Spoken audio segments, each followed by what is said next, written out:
কাঠালিয়াতে বলে আসছি যে আপনার 3 ভাই 15 জায়গা শহীদ হয়েছে, আপনি যদি আমাকে চতুর্থ ভাই হিসাবে গ্রহণ করেন তাহলে আপনাকে কি সার্ভিস আমি যেতে পারি আপনি দেখবেন।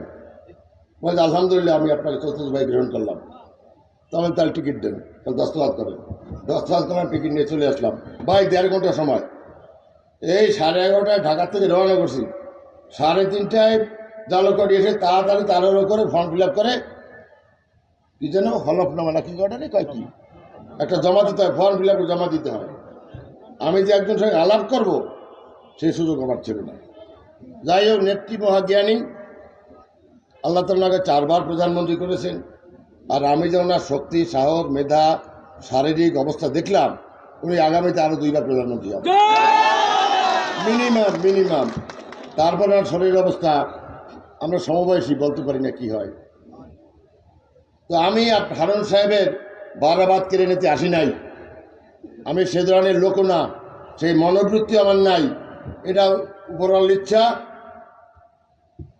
আমি কি করতে পারি? আমি হারুন ভাইকে বলছি যে আপনার কোনো কাজে আমি বাধাগ্রস্ত হই নাই।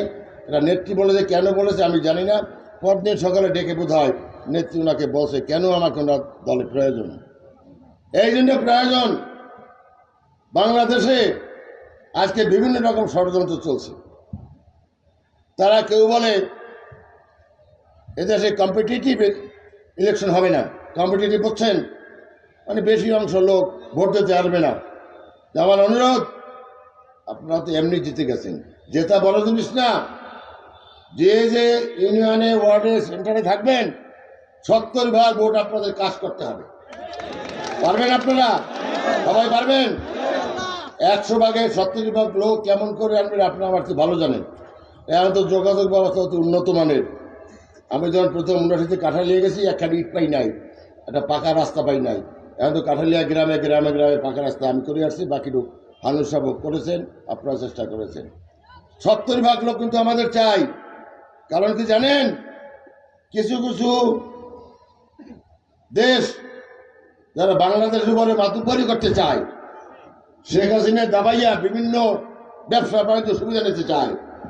শেখ হাসিনা তো শেখ মুজিবুর রহমানের মেয়ে, তাকে দামানো তো সুদা না। তার কাছ থেকে অযাচিত সুবিধা আদায় করা সম্ভব না।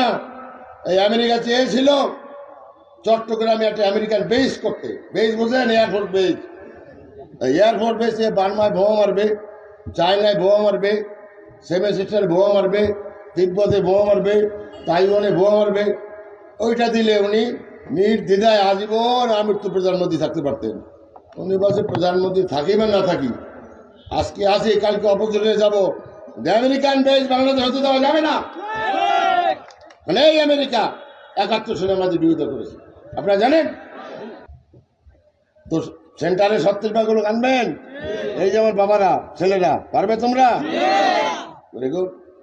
নির্বাচন হবে, নির্বাচনে আমাকে দেখাতে হবে। এই নির্বাচনে জনসমাগম আসছে বাংলা।